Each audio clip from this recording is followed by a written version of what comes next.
got questions about real estate? Duane's got the answers. Introducing the Real Estate Jedi Master, Duane Beisner. It is I, Duane Beisner, the last Real Estate Jedi Master at your service. Welcome once again to my secret hidden recording studio located somewhere in the Southern California mountains to help protect me from the dark side of the Force.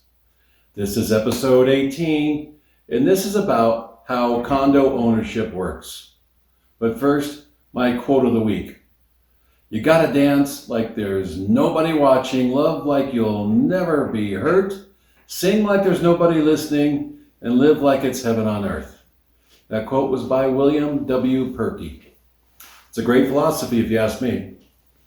Well, a condominium is often shortened to the word condo in the United States. It's a type of living space similar to an apartment, but independently saleable and therefore regarded as real estate. The condominium building structure is divided into several units that are separately owned, surrounded by a common area that is jointly owned. Condominiums are a type of common interest development, or a CID. Residential condominiums are frequently constructed as ordinary apartment buildings, but there has been an increase in the number of detached condominiums which look like single-family homes, but in which the yards, corridors, exterior buildings, and streets, as well as any other recreational facilities, are jointly owned and jointly maintained by a community association. Unlike apartments, which are leased by their tenants, condominium units are owned outright. Additionally, the owners of the individual units are also collectively own the common areas of the property. The common areas, amenities, and utilities are managed collectively by the owners through their homeowner association. And condominium is derived from the Latin word, which means together, dominion, ownership. Its meaning is therefore co-ownership. And as a practical matter, builders tend to build condominiums to higher quality standards than apartment complexes because of the differences between the rental and sale markets. They are typically slightly larger than apartments and are often constructed in a townhouse style, in where it's almost like a single family attached home. Technically, a condominium is a collective of individually owned units and common areas upon the land that they sit. Individual home ownership within a condominium is typically more affordable and seems to attract a lot of younger families as their first step into real estate ownership.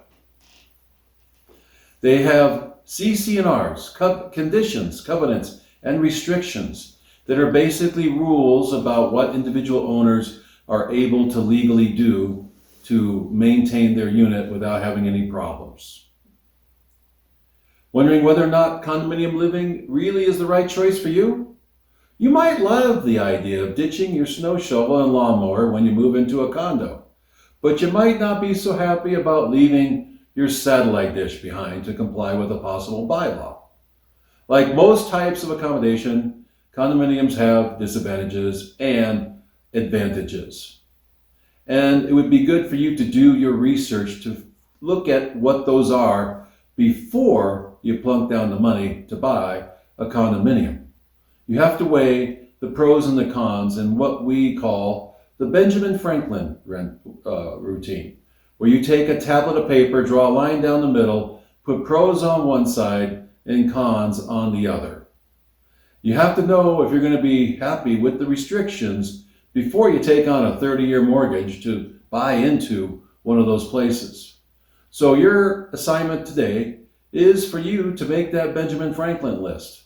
Even if you're not in a condominium right now, just put down your perceptions. And that is my primer on condominium living. Please watch out for my next episode very soon.